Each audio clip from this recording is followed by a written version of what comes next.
have always been interested in learning about how the world is formed and how we are formed and why we are the way we are. And that's what I love about science. It helps me answer those questions. I also love problem solving, looking at new theories and how early scientists developed them. Going to school in a regional place like Wodonga means that the schools are a lot smaller than in the bigger cities. But it's fun and the teachers here are amazing at their job. They give us a lot of opportunities to expand our interests, and the e-mentoring science program is one of them. My mentor is Rohan, a Bachelor of Science student at La Trobe University in Melbourne. We talked about university life and what science is like after university. We discussed topics like physics and chemistry and the development of new technologies such as the Hyperloop and how it works, and I found that really interesting. We also introduced to us new theories and opened our eyes to just how huge this field of science is. The e-mentoring program has been an amazing experience for me, not only having the opportunity to learn new things, but also expand my career options. It has also removed the distance barrier I often felt because I was studying so far from the main city. In the future, I would like to apply what I've learned in science to help other people.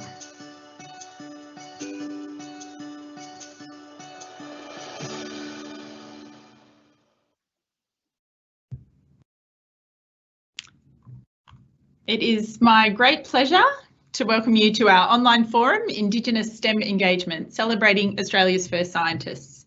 My name is Alison Every and I am the Director of the Interscience program.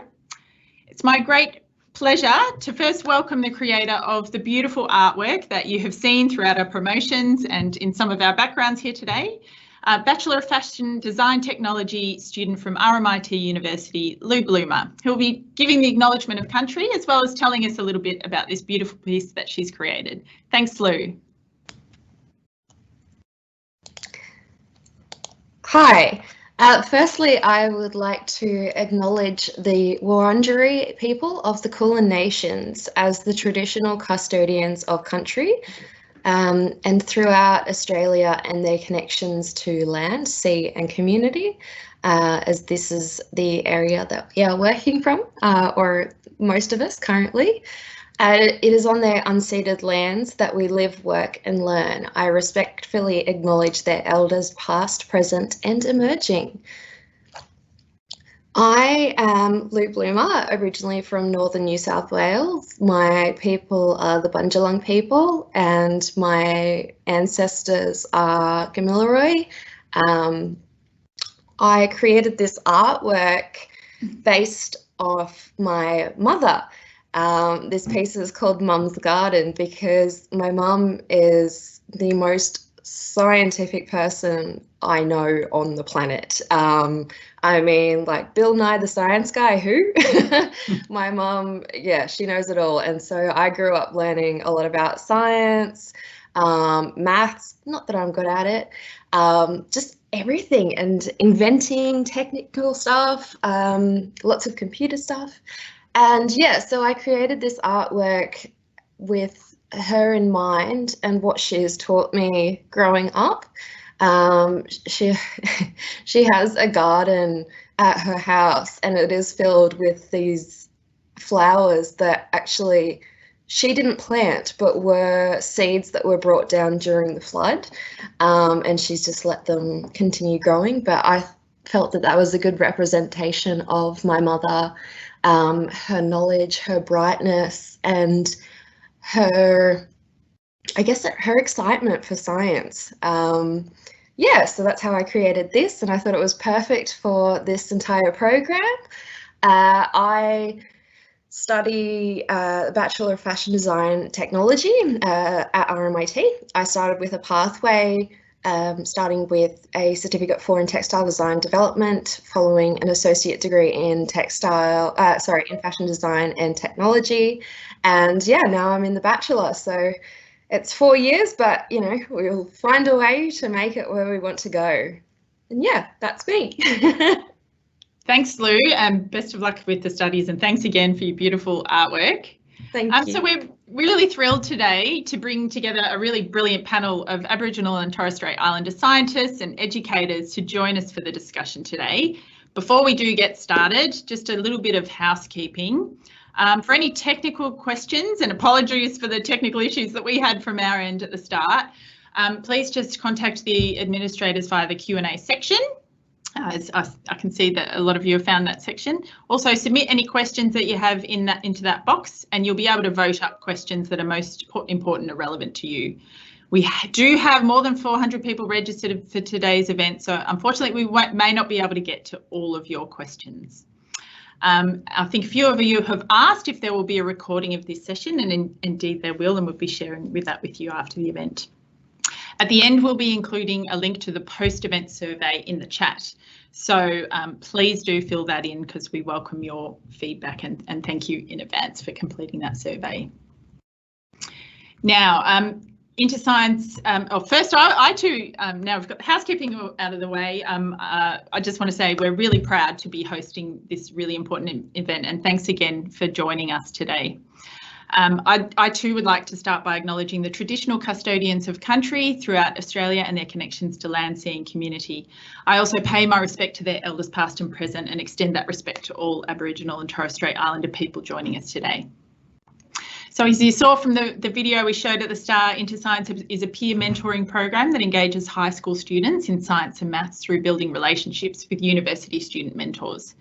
Our outstanding mentors, drawn from our InterScience partner universities, La Trobe, Melbourne Uni, RMIT and Swinburne, love to share their passion for science and maths with students who in many cases have never envisaged a career in STEM as being a viable option for themselves. Our mentors help students understand that STEM truly is for everyone.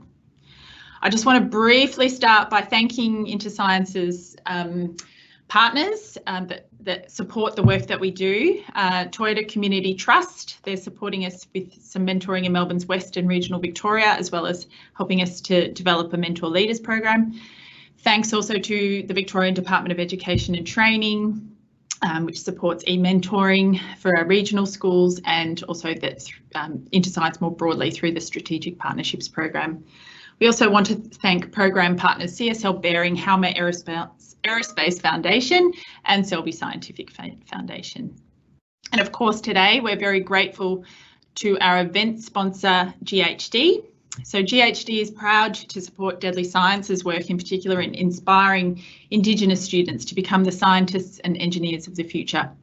Driven by their Reconciliation Action Plan, GHD is focused on supporting Indigenous people through the training, employment and business opportunities that its work and projects provide, including STEM careers for young Indigenous people through its membership with Career Trackers, and we thank them for their efforts. InterScience has recently increased its efforts to better understand how we can engage with young Indigenous students in science, technology, engineering and maths. InterScience acknowledges and celebrates Aboriginal and Torres Strait Islander peoples as Australia's first scientists. Indigenous Australians have cared for and managed vast and diverse landscapes, flora and fauna for over 60,000 years. As Australia's first scientists, they have intimate knowledge and understanding of the stars, the climate, the land and the sea, which has enabled them to thrive in and cultivate this dynamic and fragile environment for millennia. The opportunity for Western science to be informed by the traditional and proven practices of Indigenous science and to work in partnership with Indigenous Australian scientists in a range of disciplines will help to secure Australia's future in an ever-changing climate and environment. Tonight, we are in for a real treat. InterScience has brought together a panel of outstanding Indigenous educators and scientists to share their passion for STEM and how their traditional knowledge and Indigenous heritage has shaped their STEM experiences. And now it's my great pleasure to introduce this evening's moderator, Ray Johnson. Many of you will know Ray as multi-award winning STEM journalist and broadcaster. Ray was the first science and technology editor for NITV at SBS, and her work appears across television, radio, podcasts and online. And I have to say, the InterScience team are big fans of Ray, so we're really happy that she's here today. Ray is also the producer and host of top-rated podcasts, Queens of the Drone Age, Here and Beyond, and Take It Black. Thanks so much, Ray. Thanks so much, Alison. Thank you for having me here today. Yiridu Marang, hello. My name is Ray Johnstone. I'm a Wiradjuri woman. I was born and raised on Darug and Gundagara country, and I'm honoured to be living and working today on the beautiful and unceded land of the Darug people with deep respect and gratitude to Darug elders past and present. And in my day-to-day, I get to explore that intersection of traditional knowledge and modern science, the blurry line that it is. And I get to hear from people working in the sciences how the current systems can possibly support that. And it's clear that while a lot of work has been done, we've got a lot of work ahead of us too. And like a lot of areas needing change, I'm seeing it's in the hands of the youth that we'll be seeing a lot of that change happening. So today we are going to be asking two big questions. How do we engage young First Nations people in STEM? And how do we build pride in Indigenous scientific knowledge outside of Indigenous communities? And I have some fantastic speakers and panelists joining me today to discuss this. But to kick it off, it is my great pleasure to introduce the keynote speaker for this event, Kamilaroi Mann, 2020 New South Wales Young Australian of the Year, founder of Deadly Science, Corey Tutt. Now, Deadly Science is a brilliant charity that I've been proud to support from the beginning, that sends STEM resources and books to remote communities to encourage kids to spark that love for science and to show them that a career in science is possible. And we are very lucky to have Corey here today to tell a bit of his story. So, Corey, over to you. Take it away.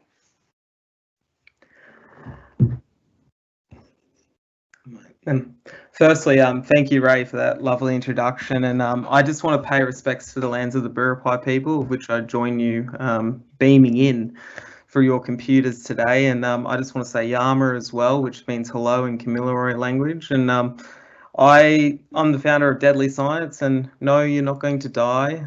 It's just a form of slang that us mob use to describe something as cool and awesome, or awesome. And when I think about science and I think about STEM, our people really were the first scientists across the countries.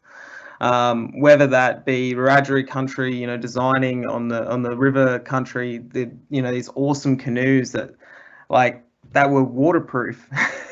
It was pretty cool. And also, if you look at different things like astronomy, we use the stars to predict the weather. We used the stars for navigation. The stars told us when to harvest food.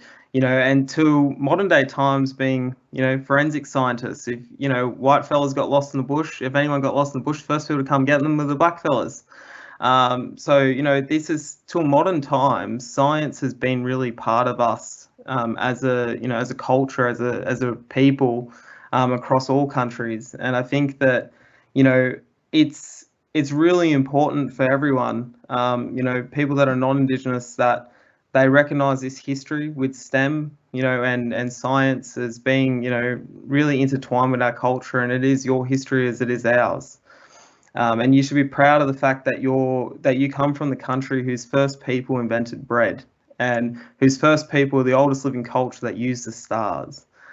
This is, when we accept the good, we need to accept the bad, and I think that we should all be proud of this history. So, again, I'm going to get into what is Deadly Science, because, you'll often see images of me in post offices, and you know that you spend too long in a post office when they're reminding you of your anniversary, your birthday, and all those things. And basically, this was born in a place called Redfern.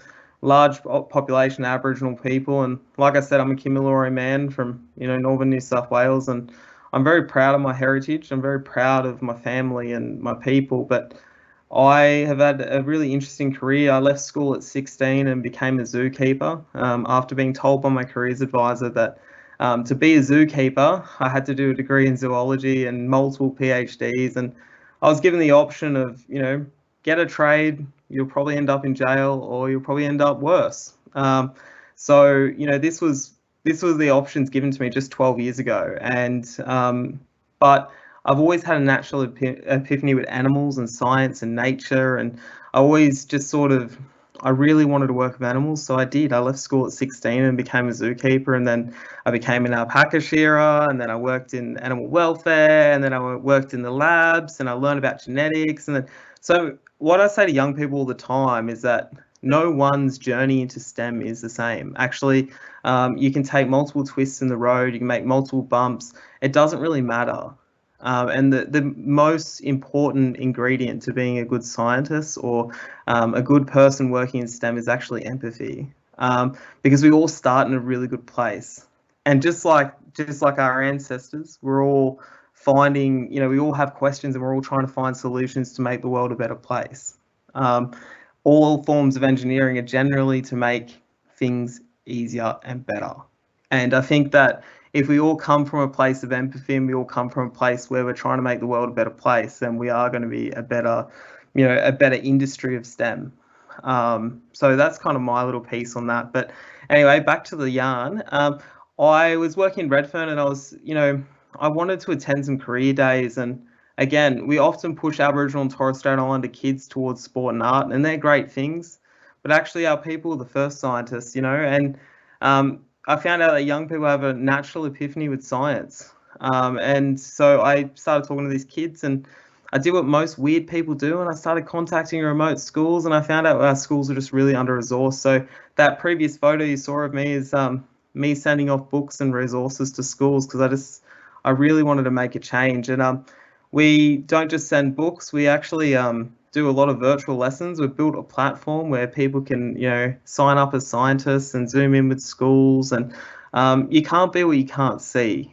And if we push all Aboriginal and Torres Strait Islander kids towards sport and art, and we say, that's all you're good at, which is not true at all, because actually our people are incredibly gifted and beautiful, and our cultures are really amazing, and that if we had to limit kids into what they can be, then we're really limiting ourselves. And one of the things that I tried to do with Deadly Science is that, not every kid that I work with is going to become a scientist, but I'm sure as hell going to make sure they believe that they can. And belief is a really, really powerful thing. So yeah, we yarn with all kids all over. Just today I spoke to kids from Cabbage Tree Island and Bundjalung country, and they're telling me they want to be paleontologists and geologists, and they want to discover the megalodon that may or may not be out there. And I think that this is where kids, these sparks grow. They grow and grow and grow, and I think that we need to encourage that. And again, we've got a lot of young Aboriginal and Torres Strait Islander scientists coming through, and we're really lucky. But my advice to any large firms or corporates or universities looking for graduates, Indigenous graduates, we've got to turn the tap on. We've got to get these young kids into science and STEM, because there's no point waiting at the end of the pipe for little drips and drabs to come through when you're not actually encouraging young kids to get into STEM, because we've got the oldest living culture in the world of engineers, technologists, mathematicians, and it's in our DNA, and it is in everything that we do. Just get this next slide to share. So Deadly Science, we don't just send resources off, we actually send experiments off as well, and these are real world experiments. You can see up here, this is Alec Orange School, and we're testing molds, because it's really important that kids can pick. If you've got mold in your house, you need to tell someone about it, because it can make you pretty sick. So we come up with real world solutions, and kids are the best engineers, they are the best scientists, because they ask the best questions. And in the middle here, we've got the kids from Dareton. And I said to them, come up with one solution that's going to make Dareton a better place.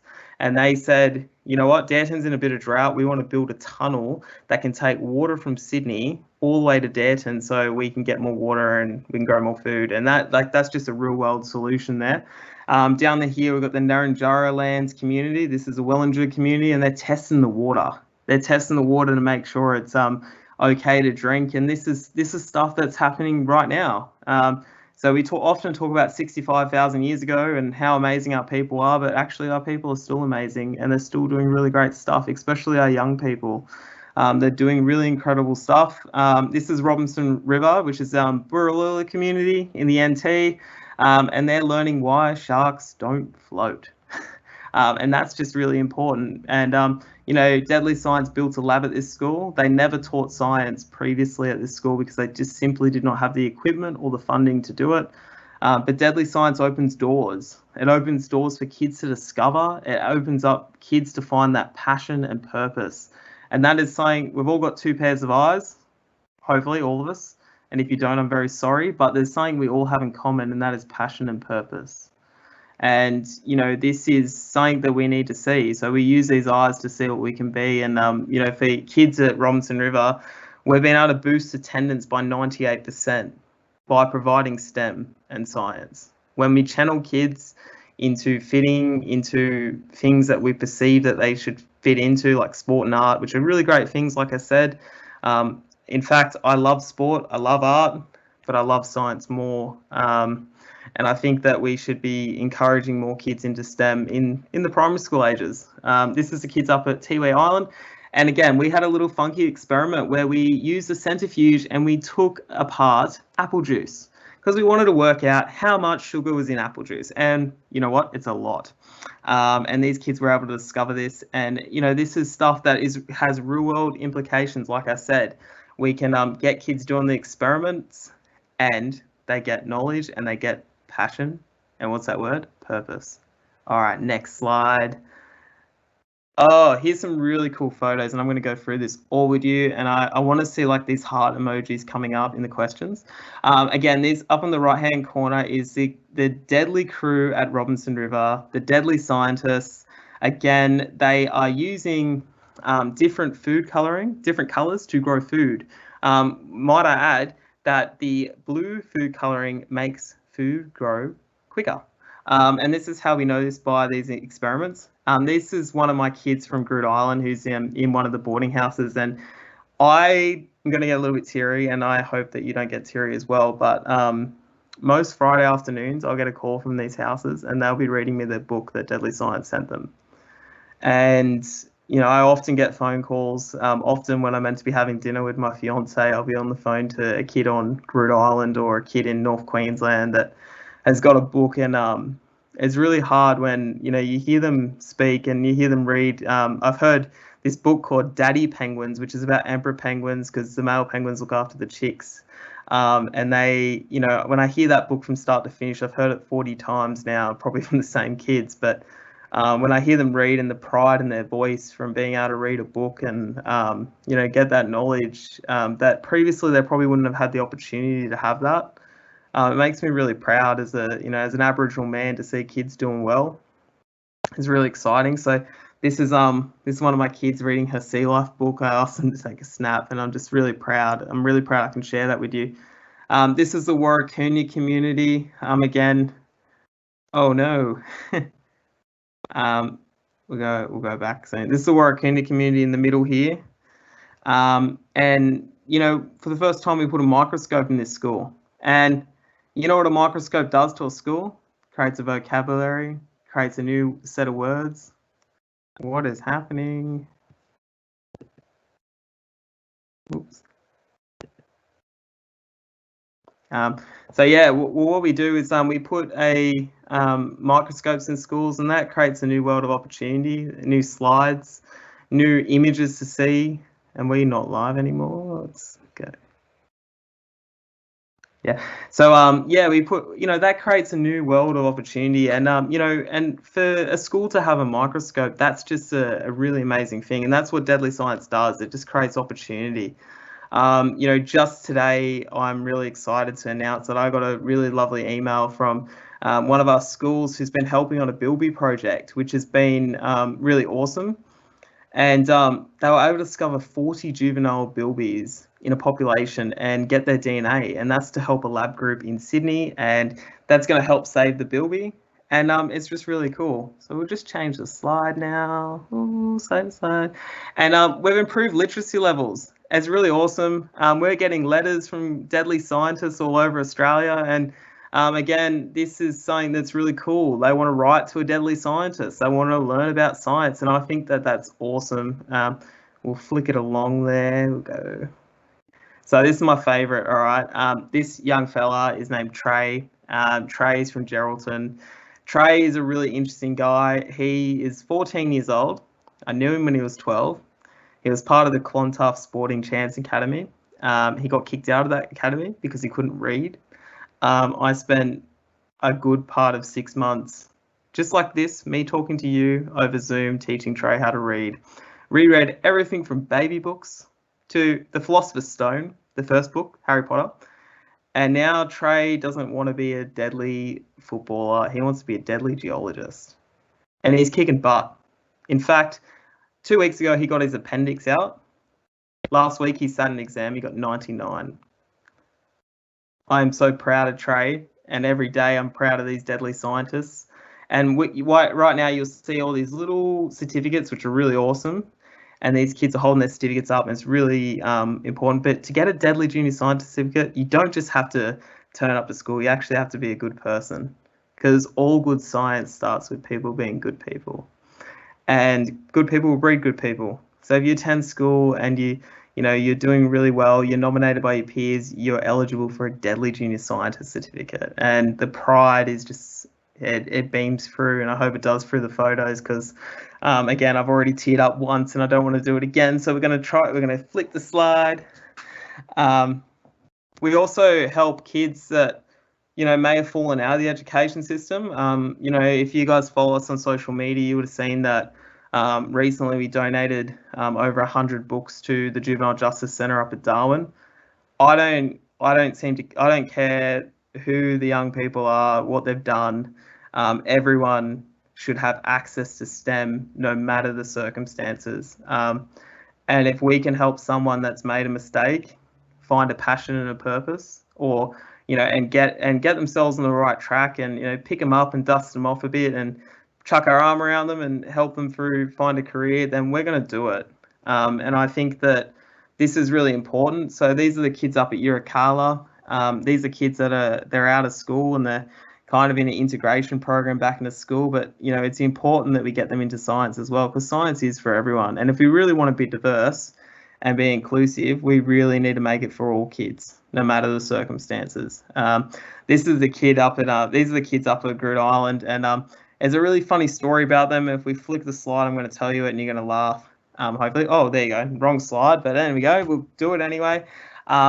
This is a really special moment for me as well. So this is young Caitlin, and Jeff Guymer, who's watching today, knows Caitlin really well, and she's from the MJD Foundation on Groot Island, and I made Caitlin a promise that I would build her a telescope so she could see the stars. Now, I'm no Elon Musk. I don't have billions of dollars in engineers working under me, but I do have a heart. I don't necessarily have the brain or the financial capacity to do it, so I said that I will one day build her a telescope so she can see the stars, but the next best thing I did was I got her a projector so we could project the stars around her. And for me, that's important, because no matter the circumstances, STEM should be for all, and the wonder of the stars and the skies and science it shouldn't matter where you are, what your background is, what you had for breakfast. STEM is for all. All right, flick it. Ooh. All right, this is the really cool stuff. So this is the kids up in Pernalulu School, and they're collecting cane toads. And through Deadly Science and our dissection kits, and no people have been lost. Just wanted to put it out there. No one has died by providing Aboriginal kids with dissection kits, despite popular belief.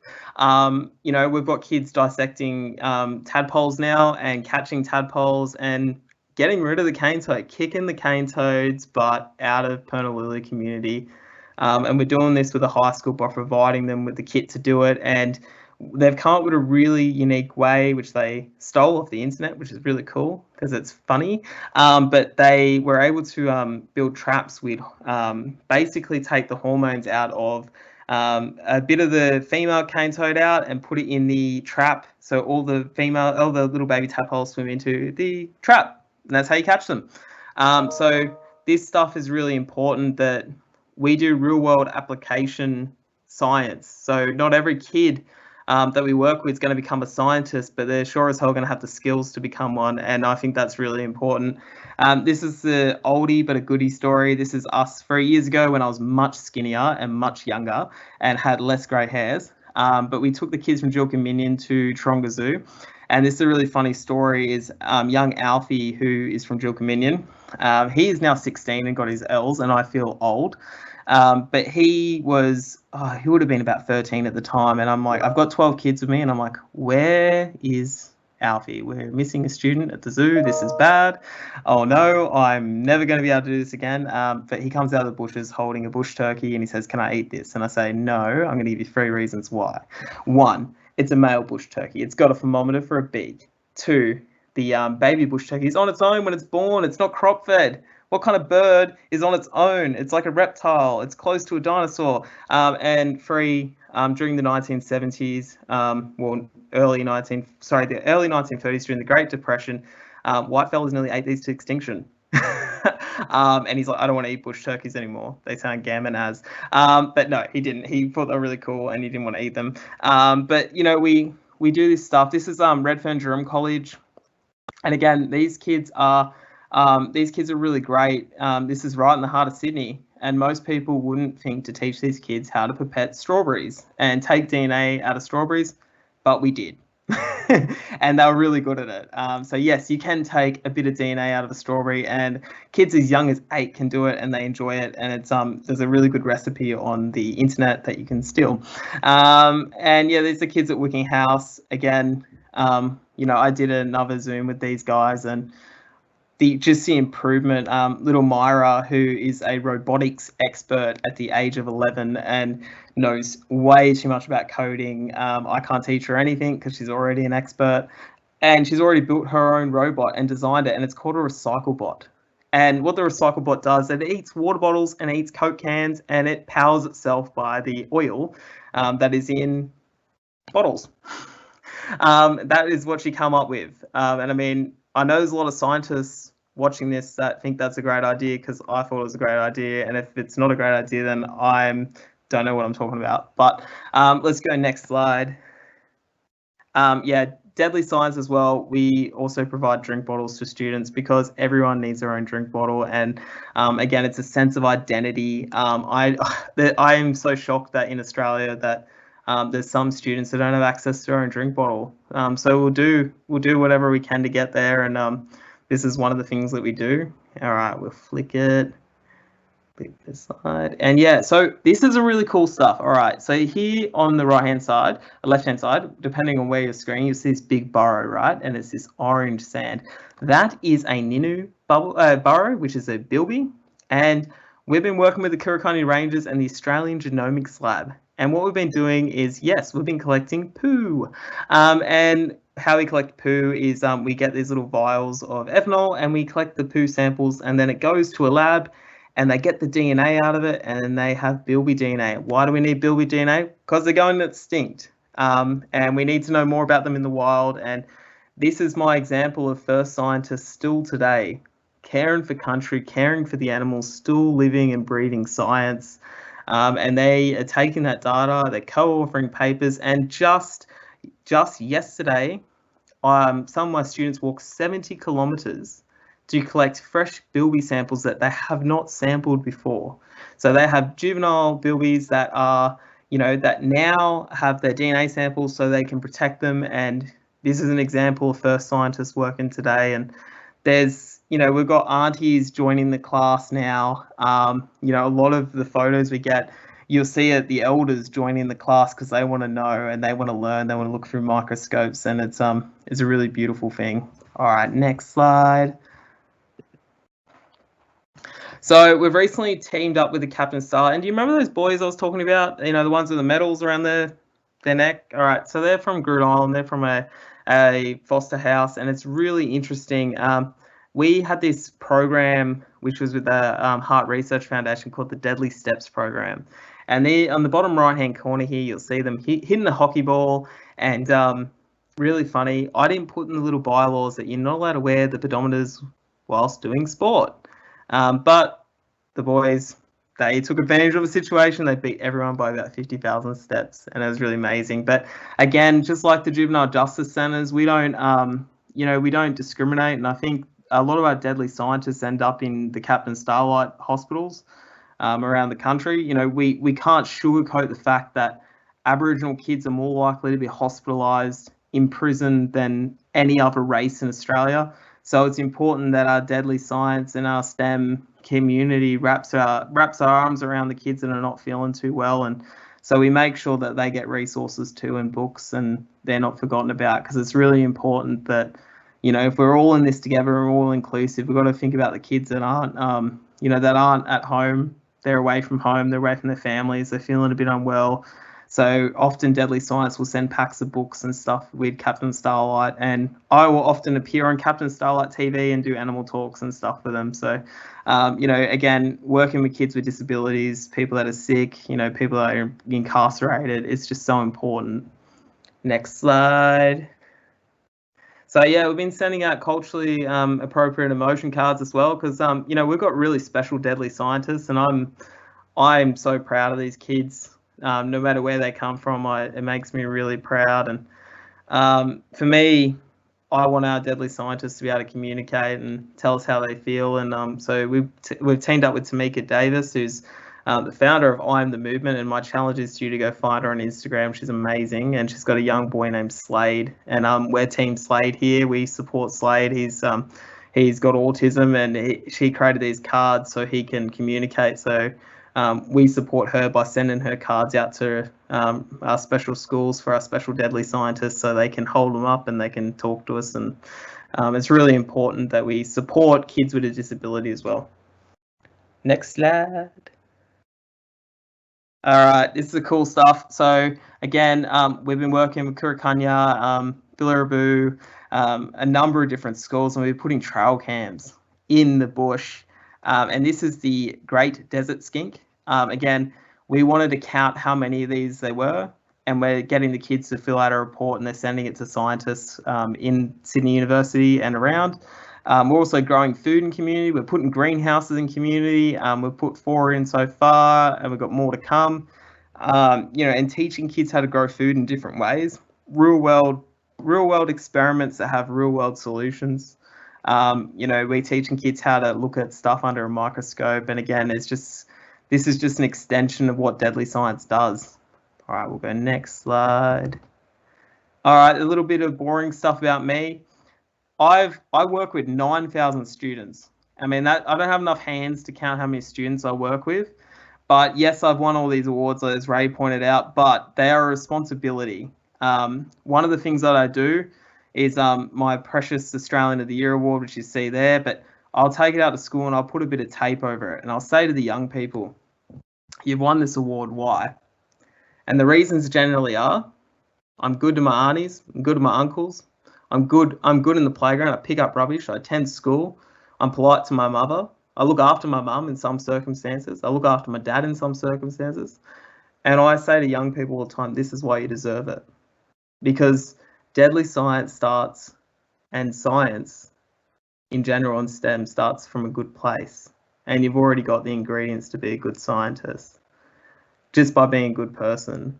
These awards mean nothing if you don't go out and you don't go to young people and you don't let them be part of it. So I don't mind if someone smashes my Australian of the Year award, because at least someone's got to hold it and think for once that they're able to get it. They're able to win, to get something like that, because they thoroughly deserve it. Same with the Indigenous STEM award. It's so important that kids see themselves in the picture. You know, so often when people win these awards, they're kind of into themselves, you know what I mean? And they're not humble about it.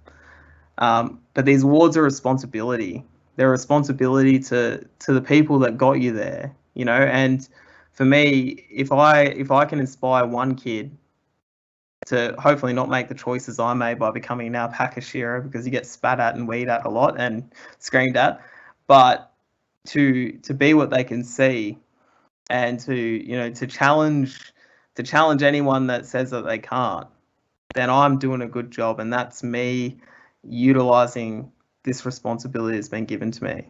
So that's why I think these awards are important.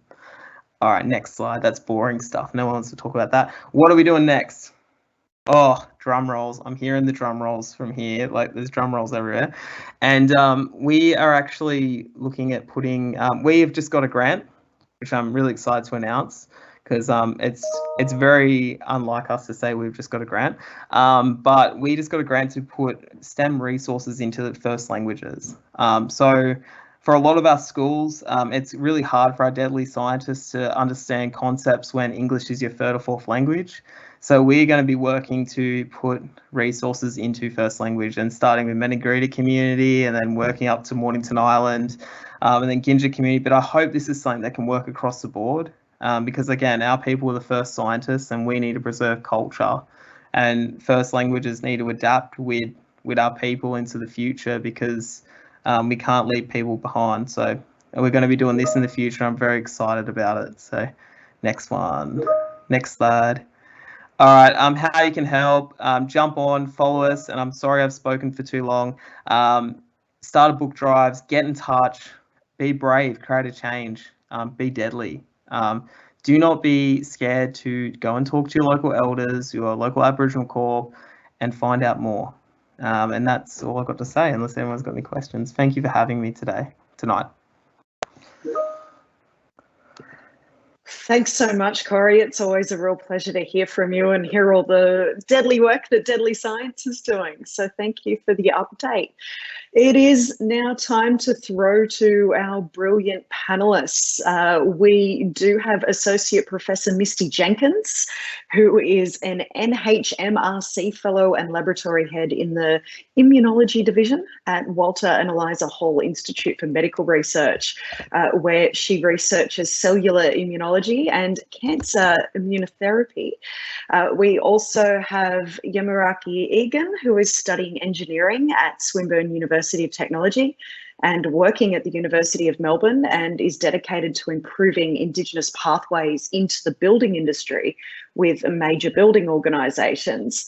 And we also have Mibu Fisher, who is an Aboriginal scientist with engagement skills for strengthening partnerships between First Nations communities and the research sector. And her specific interests are around traditional knowledge and management practices being considered within modern day fisheries, coastal and conservation management. So I will throw over to Misty first to give us a bit of an introduction about herself. How are you going, Misty? Oh, I'm wonderful, and I'm just thrilled to be here with you, Ray. And you know, I'm just thrilled to hear from Corey. It's always so inspiring to hear his story of the founding of Deadly Science. So thanks for that, Corey. Thanks, Ray. Yeah, look, I'm a Gunditjmara woman myself. I'm from Western Victoria. I grew up on Wadawurrung country, but I'm streaming to you tonight from the beautiful unceded land of the Wurundjeri and the Woiwurrung lands of the Kulin Nation here in Melbourne. So I want to pay my respects to elders past, present and emerging. My journey began at the local government school on the outskirts of Ballarat. I'd never really knew anyone who'd been to university. It really seemed out of reach for me, but I think little did I realise that joining St John Ambulance Brigade at the age of 11 and just wanting to learn more about the body really ignited something in me that's still yet to be sated. I got a lot of throat infections when I was a teenager, and I wondered why my lymph nodes in my neck were all lumpy and swollen. And that's really still a question that drives me today. You know, what are the cells doing in there? How are they proliferating and mounting their army? And how they're going to keep me safe from, you know, germs and disease. I come from a long line of storytellers, and I grew up hearing stories about how my ancestors would burn a certain type of plant when they birthed their babies because there was something in the smoke that kept the environment free from germs. And modern science has actually now verified that.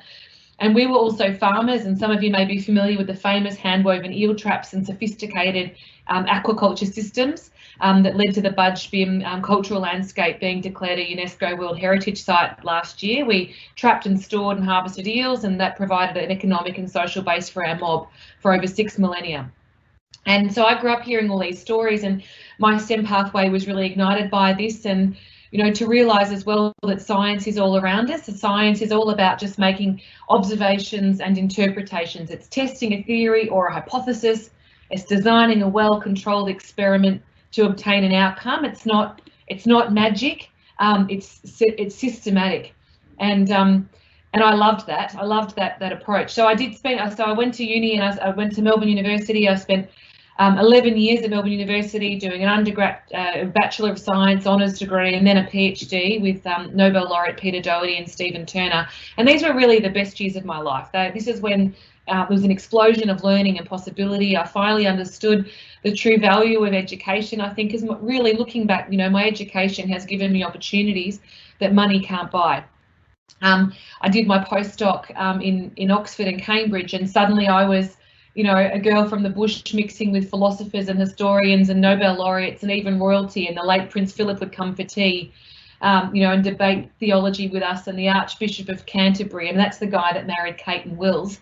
And when I look back on how I survived, it was staying true to my passions, which was my science, my connection to family and community and country, and that really became my power. And I really believe that the best way to advance our society is have, so many people to be able to view the world through that diverse lens, to work cross-culturally and intergenerationally and bridging socio-economic divides. And, my background definitely gave me that that lens.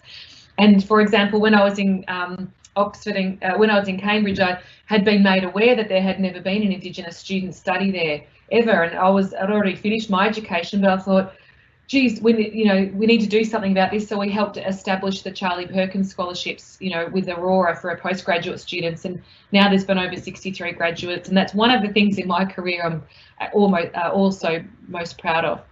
But my academic pathway meant that I became an expert in the T cell. T cells are a specialised group of white blood cells. They zoom around your body and your lymph and your tissues, and their job is to recognise and destroy cancerous cells and infected cells.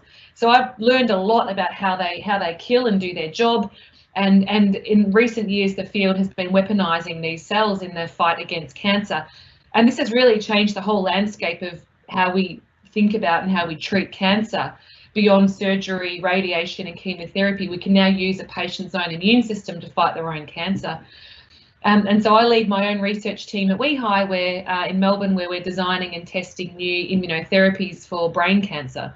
So we can engineer these white blood cells to recognise a deadly form of brain cancer. And we just published this week, just on Monday, that we can actually clear tumours from the brains of mice, and are now actively planning a clinical trial in humans. So that's really exciting, and I think, but of course you'll all be aware that Aboriginal and Torres Strait Islanders have been scientists for many tens of thousands of years, and many of you will be familiar with the face of Unipon, who was an inventor and lodged 19 provisional patents. If you are lucky enough to pull out your wallet and find a pineapple in there, a $50 note, he invented a centrifugal motor, shears, even did pre-World War I drawings of a helicopter design based on the principle of the boomerang. And I'm hopeful that soon you can all name many more Indigenous scientists, and I'm really proud to be part of this discussion because I think we're starting right here. And I think the best way to bring an Indigenous lens into healthcare and medical research is to get involved in science. And in recent years, I've chaired the Indigenous Centre, the National Centre for Indigenous Genomics, and I think our people have understood genetics for thousands of years. We've had sophisticated ways to understand bloodlines and skin names. And we really need to be investing in medical research. I think this is really important, and particularly this year in COVID, I think it's never been more evident than it is now, and the whole world has been waiting for these all-important vaccines. My favourite thing about a career in STEM is it's allowed me to be involved in lots of different things while my day job is trying to cure brain cancer, and that involves doing experiments and reading and writing and presenting and troubleshooting and project managing and being creative, because I think to solve really complex problems you need to think outside the box and be quite creative. But in addition to that, I oversee a public health service and also get to decide how to distribute money and help assess money for research and mentoring. So it's a really well-rounded and fun career. Science is colourful and it's creative. It's certainly not dusty and boring. But I think the most important part about science is that you don't need to go to, as sort of Corey's mentioned as well, you don't need to go to an expensive, fancy school. Science is the ultimate meritocracy. It's focus and ability that counts, not money and connections. It's all around us. We're all scientists all of the time. It's all about making observations and interpretations, and I think that's definitely the most fun part of my job. Now I also do it, using fancy microscopes. and training the next generation, and I love it. So I'll leave that there, and happy to take any questions at the end. Thanks, Ray. Thanks, Misty. Always great to hear from you and your story. I'll now throw over to Yaramaki Egan, so that you can tell us all about your life and what you've been up to. Thanks, Ray. Hi, everyone. My name's Yaramaki Egan. Feel free to refer to me as Yama. I'm a proud Yorta Yorta, Wamba Wamba and Gunditjmara man. As Ray mentioned, I currently study engineering at Swinburne University. I also work at University of Melbourne in the estate planning and development team. Last year, I recently received a scholarship to do international travel to look at Indigenous placemaking within the Tertiary Education Centre, specifically looking at the university.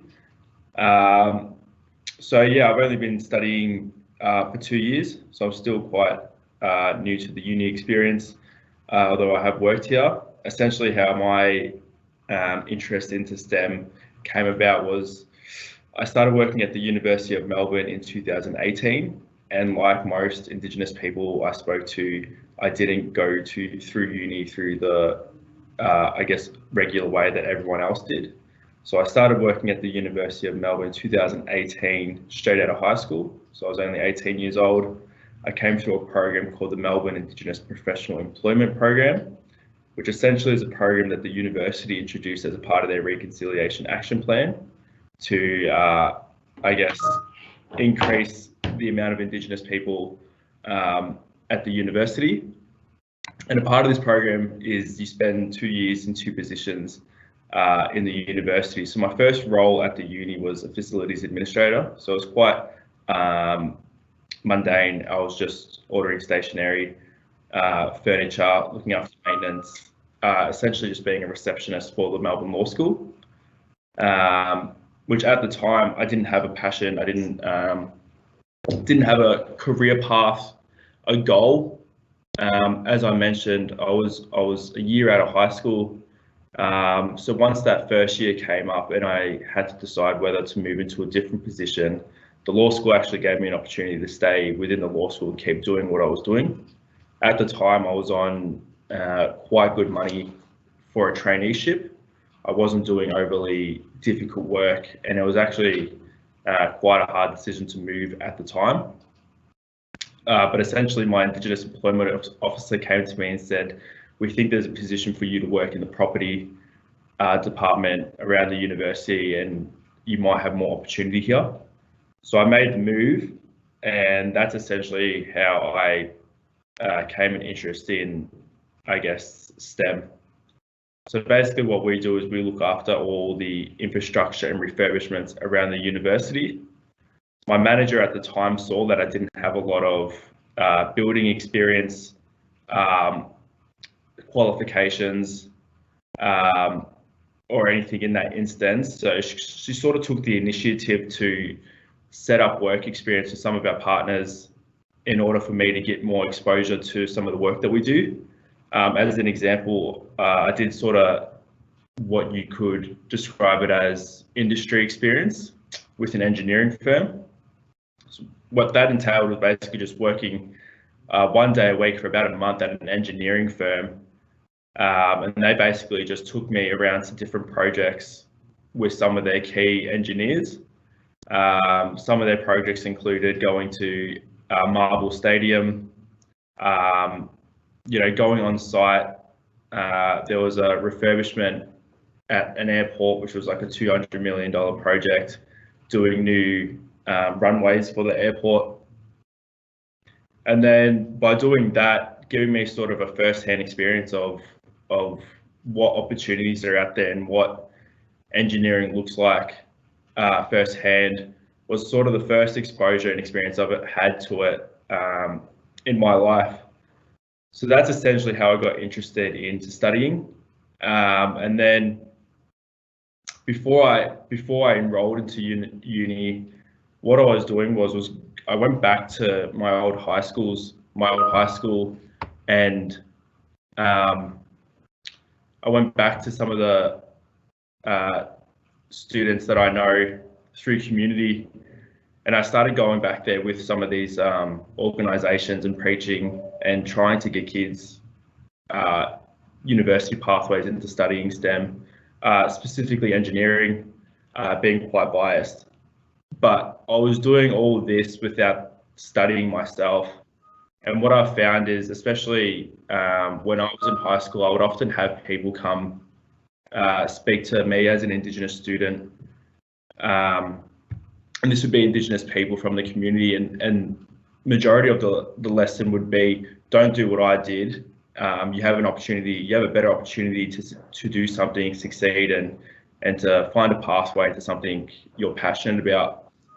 And it was so funny. So after leaving high school and I started working, I was preaching the exact same thing, with this interpretation that, you know, I sort of missed my mark at studying, and that I found a work and a career, and I can just keep teaching this thing to the next students and the next generation of students.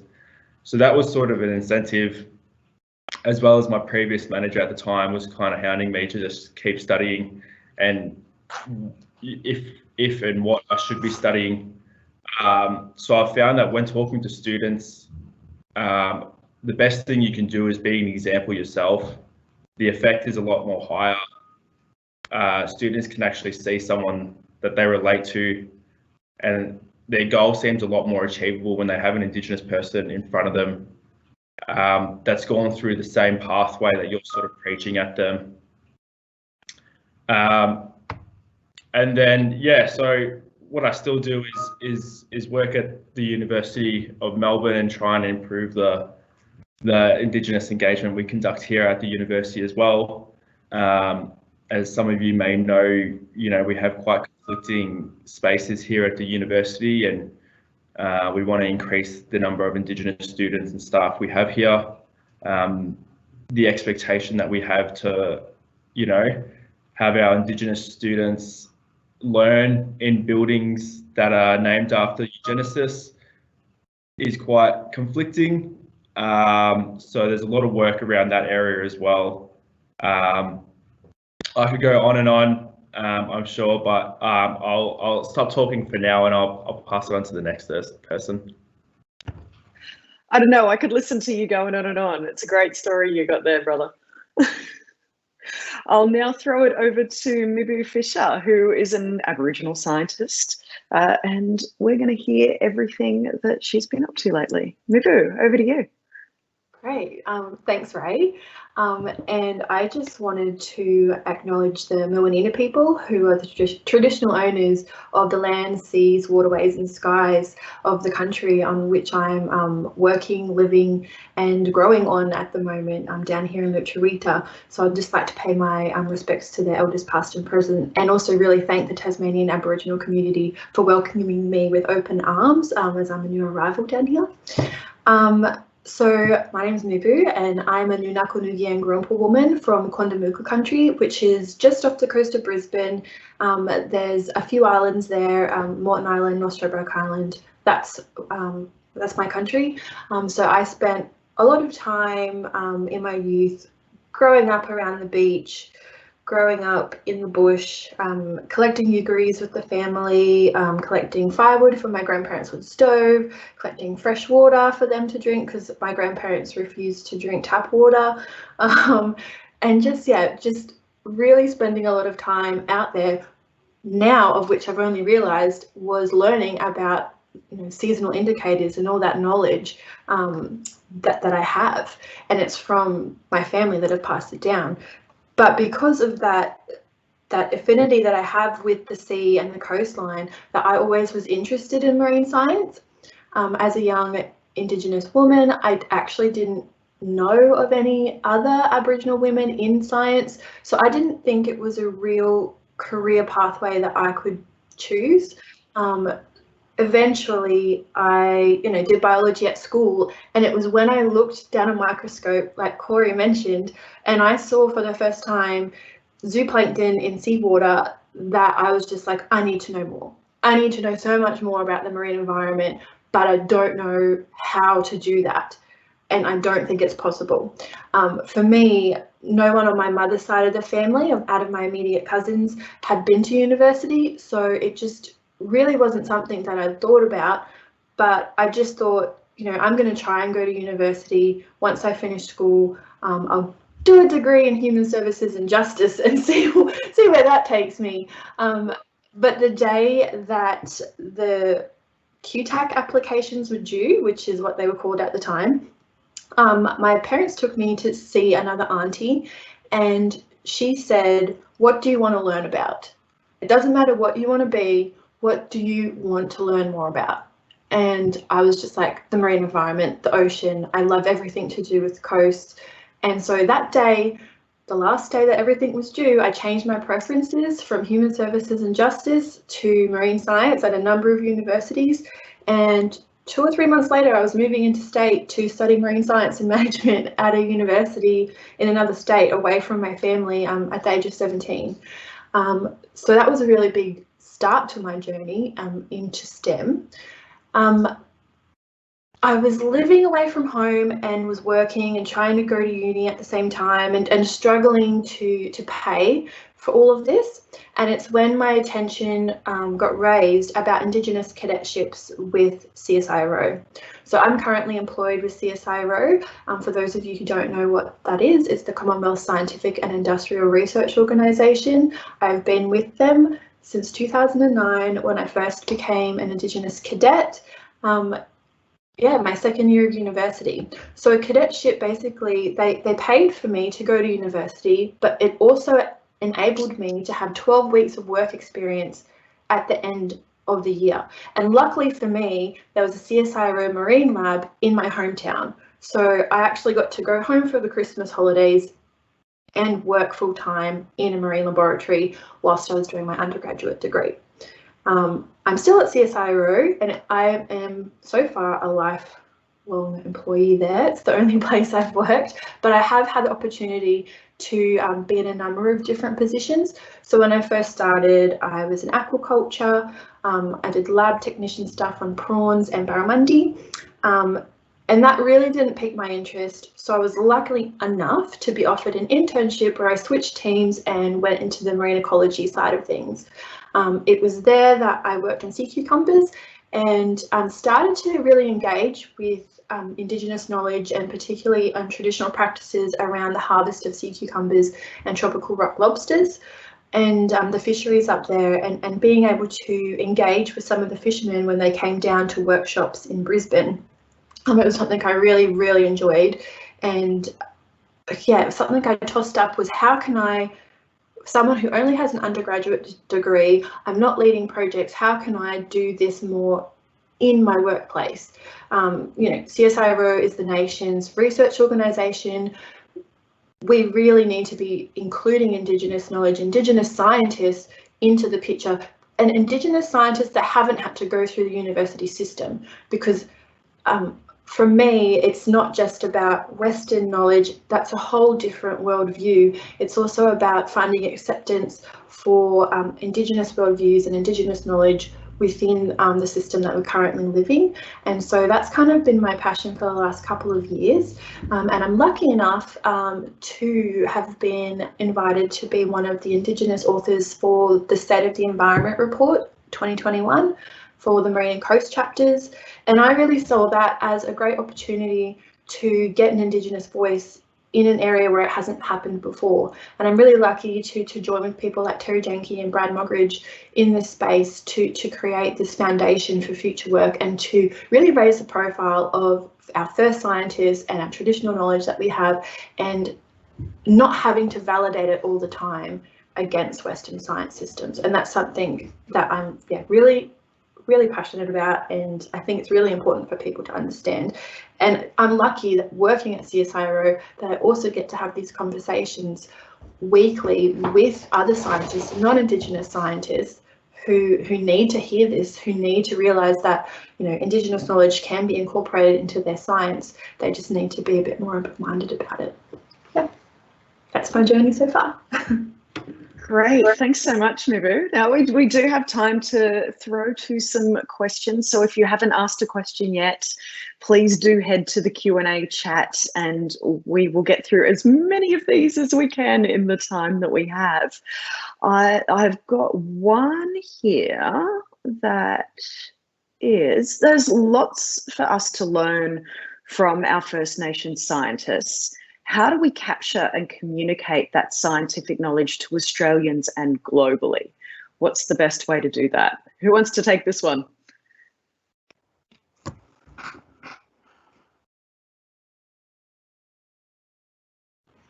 I'll do it. Go for it. Don't be shy. So I think the best way is through education and through really, it's a difficult thing to do because you're having to change the systemic barriers that have been put in place against our people and against our knowledge, and it's a slow process, but it's one that we have to be open with and feel safe to do. And I think that's the hardest bit, is even though it's about education, it's also feeling safe to try and educate those around us. So it's around finding supportive allies in these spaces who can create a platform for us to sit on and get our stories out there. And I think the more that Indigenous science is explained to the general public and scientists, the more people understand how it can be incorporated into, sorry, my dog is... Is that your dog? He's whining in the background. Yeah, no, he's completely put me off track now. I think, sorry. Is it? Yeah, no, it's working. Jump on in, Corey. Yeah, look, I think it's really important, and I said this during my keynote, that that the rest of Australia needs to embrace the fact that our first people invented bread. They had the first chemists, were the first people to produce bush medicine. If you're walking down the aisle at Coles and you've got a bit of a runny nose, chances are you're going to pick up tea tree oil, which is a bundjalung medicine. This is part of our identity, whether you like it or not. And you need to accept and be proud of the fact that our first people were the first scientists. And I think that that's, on a national level, we need to accept that. And whilst we accept the good, we need to accept the bad as well. And that's how we do it. We educate it and we accept this knowledge. Yeah, well said there, Corey. I've got another question here for Yamaraki. It says, thanks for sharing your story. What did you find most confronting about studying at uni, and how can universities help to better support new or starting Indigenous students? Good question. So unfortunately, I started studying last year at the peak of COVID. So it was an ideal time to start studying, especially a subject that's quite practical as well, being engineering. One of the things that I find Indigenous students face, especially in Victoria, is finding a place to feel represented and welcome to, especially at the University of Melbourne. It's a quite daunting, I don't want to use it, a white institutional or colonised space for Indigenous students. Swinburne's are quite similar, but probably not as intimidating. Finding people that you can relate to as well is hard. I'm struggling to find other Indigenous students studying engineering myself at Swinburne University. Obviously, with the impact of COVID, I was just saying that I had my first mid-semester exam the other week, and it was the first time I actually met some of my classmates, and I'm in my second year. So the fact that I've gone through 1 year of studying, essentially did it by myself, was quite difficult. The other thing is that's quite hard is the exposure to role models as well in STEM. Well, I have all these fantastic people on this panel right now, but they're just not obviously put on the same platform as our sporting heroes or artists, etc. Which is why this discussion is so important, and which is why it's so fantastic to meet some of you.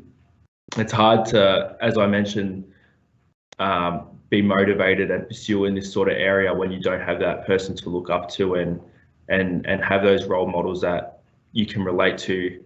The thing I find working at the university and being at university is the benefit is you can sort of do those networking things. Obviously, everyone doesn't have the luxury or satisfaction of doing those sort of things. So I definitely count my blessings in that aspect. And then the last final thing I'll say is the lack of Aboriginal perspectives in universities is disappointing. It's obviously taught from a very westernized perspective, and I'm sure the university could learn just as much as we could as students from Aboriginal perspectives in science from one another. And, you know, the stuff that Corey's doing and everyone else on this panel is definitely working towards that. But I'd love to see Aboriginal perspectives within engineering, within other science, actually being taught within the curriculum, I think. I hope that answers your question, sorry. Yeah, well said. I've got another question here that I'll rephrase slightly. It says, what was the Indigenous approach to discovering the world around them? I'm going to say, what is the Indigenous approach to discovering the world around us? And who would like to take this one? I can have a bit of a go at this, but you know, the thing is that our culture is the oldest living culture in the world that we know of, and to survive, we had to be good observers, we had to be great engineers, we had to be even better chemists, we had to be good technologists, we had to be great scientists, and you know, science starts with observation. So when we observe and we find, you know, problems, our solutions are methodically thought out solutions. I mean, you know, you just need to look at, again, all our sort of tools, the way we use things, they were clearly thought out solutions that were created from observation. So I think, you know, observing what's around us has been something that Aboriginal people, First Nations people have used for thousands of years, and they still use today. I mean, I was talking about the bilby scats. The reason why the Aboriginal rangers and the kids are picking up the bilby scats and they know where they are is because they observe where they are and they learn that. So I think observation's a big one.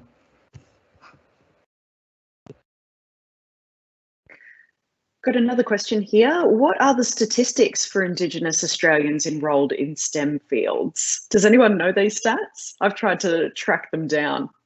Yeah, I think they're really difficult to find. Yeah, I spoke to the chief scientist and was like, hey, do we have stats? And they're like, no. Yeah, we don't, but like a lot of universities do try and track numbers of Indigenous students enrolled in different courses. What we can say is that first of all, that those numbers may be a slight underrepresentation of reality, but at the same time, it's not high enough. It's not high enough, and I think that's a major point here. Is that and you're right. Corey's right in his observations that universities are very colonised places and teach STEM from a very Western point of view. We'll teach a lot of content from a very Western point of view, not just STEM. And so it's not. It doesn't seem like an accessible pathway for a lot of mob. And I think that's what needs to change, and that's what we've been advocating for a long time. Is integration of different lenses and different perspective and points of view. Because as we've been talking about, our mob is the oldest continuous living culture, and have been scientists for many millennia, and will continue to be. And in fact, we're actually and we need to have a seat at the table to have these far more sophisticated conversations we're having now about. At a high level and at a government, about data sovereignty, about, the patent and the commercialisation of that bush tucker and ownership and benefit sharing. I mean, there's a lot of really important stuff here that we need to have a seat at the table for. So I really hope that we can get those numbers up. Yeah, absolutely. I know in a lot of the research I've done specifically looking at women in STEM, there was no way to get a breakdown of Indigenous women in STEM. And then when I asked for any kind of stats, it was like less than 1%, like, to the point where there's just no numbers there, but then, you know, I'm surrounded every day by amazing First Nations people working in science. So for less than 1%, sure, pulling their weight, that's for sure. I do have another question here. Lab equipment and resources are good, but I've seen a physicist teach science physics to a remote African village kids, done with what's around outside the village, you know, lessons done under the tree. So do we need to train the teachers to teach science better? I'll answer that one again. I think, you know, it's really interesting because, you know, we've got a teacher at Robinson River called Chris Errington. He's a STEM teacher. And exactly that, he's teaching physics, you know, engineering just with what's around him. And we've been supplying him with resources. But really, it's up to teachers out there to have a bit of belief, to get rid of pre-bias stereotypes, to open their hearts. Because again, just like science, teachers are getting into teaching because they want to make the world a better place. They want to raise students up to be, you know, really good people, and they want to educate. And the minute they sort of put these biases on these remote kids, that's the minute they should probably resign. And I think that it's important that teachers, again, know that, you know, not every kid they work with is going to become a doctor or a scientist or is going to become an absolute world champion, but they have a right to believe that they can. And that's your responsibility as an educator to help them find their passion and purpose. And I think that that's really important. Got another question here. It would be wonderful to incorporate the best of Indigenous knowledge and science with Western science. How do we ensure that Indigenous knowledge systems remain Indigenous owned and governed? This goes back to the data sovereignty point we were touching on earlier as well. Absolutely, and it's because, you know, and the answer to that is that having Indigenous people, that these initiatives need to be, whether it is commercialising or even participating and leading Indigenous research, that it needs to be Indigenous led, and you know, needs to be Indigenous knowledge systems and people and capacity embedded within those approaches. You know, whether it's a research project, and you know, and just to give you an example, you know, we've seen this in terms of genetics, you know, sequencing genomes. When you go to the doctor and you get a blood test to look for a particular genetic disease or disorder, it's compared to a white European genome, and you know, there's no Indigenous reference genome. And you know, and that can be done, but you know, it needs to be managed very appropriate. It needs to be managed appropriately, and so you know, we've seen these companies, you know, like Ancestry.com, you know, and others take, you know, samples. And let's not get into we haven't got time to get into the ethics of that now. It's at time, but it's really complicated, and the way we get past this is by having more Indigenous scientists, Aboriginal and Torres Strait Islanders, participating in these and contributing to and driving and leading these conversations. I would just like to add on to that. Sorry, Ray. What often happens as well when you have Indigenous knowledges and systems and processes put in place to maintain you know, Indigenous knowledge, they go out and look for Indigenous people to lead these things, and what often happens is they don't find Indigenous people that either have the experience, capability, availability at times to take on, I guess, that sort of workload. So I guess what needs to happen is if you can't find somebody that has the capability of doing something, you need to look at the steps of what can we do to support them and train them and teach them and build them up to keep these knowledges going, instead of going for a non-Indigenous person to lead these things. I think organisations need to stop making excuses to put non-Indigenous people leading these sort of initiatives, and start looking at alternative options in terms of what do we need to do to put Indigenous person in this leading position. Can I add to Please do. Please keep talking. This is what we're here for. I totally agree with what he's saying, and I also think that institutions in particular need to stop looking for Indigenous people with Western qualifications, because that doesn't fit in with our worldview. It doesn't fit in with how we've obtained our knowledge, and it just, you know, if you can't find an Indigenous person to fill that, people need to start asking themselves why am I trying for them to tick boxes within a system that's against them. It's not in line with that knowledge system. So yeah, it's just changing the way that people see Indigenous knowledge, and you know, our elders, they're PhDs. Like, it's, heritage is a birthright, culture is a learned thing. You're young, like some of us aren't the knowledge holders in this space, our elders are. And we need to, as institutions, realise that, you know, even if you do have someone with heritage in a senior role, they don't necessarily have the cultural knowledge or the cultural responsibility of those. They don't necessarily have the cultural knowledge to look after the community in the way that all public institutions should. You know, these institutions, especially universities, we are meant to be a place for all. And when we don't include First Nations people and we don't acknowledge their knowledges, then we aren't inclusive. Well said there, Corey. Now we are running out of time here. I do believe we've probably got time for one more question. It kind of leads on from this one. So how big an issue is the competitive nature of our education system in attracting more people from a non-competitive culture?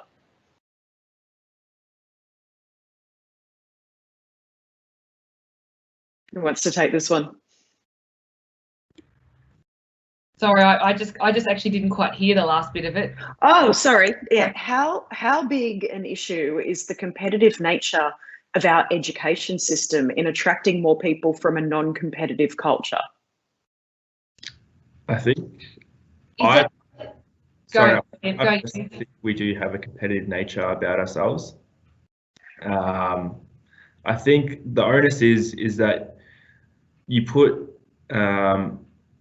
goals and ambitions in the Indigenous kids to succeed in things like sports and arts, and that's where they apply themselves, and that's where they get competitive.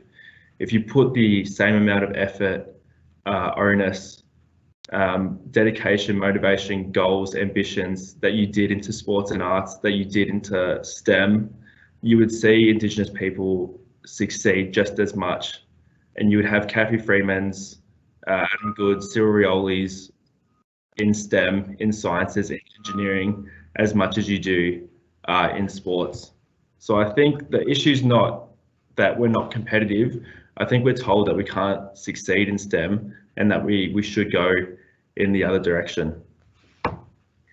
Well said. And I believe that's all we have time for, unfortunately, for the Q&A portion and the panels here. Thank you so much to all of our panelists and for all of you for joining and asking so many questions. Really appreciate it. And I'll now throw back to Alison to wrap up the event. Thanks, Ray, and thanks once again to Corey Tutt, Ray Johnson, Misty Jenkins, Mibu Fisher and Yamaraki Egan.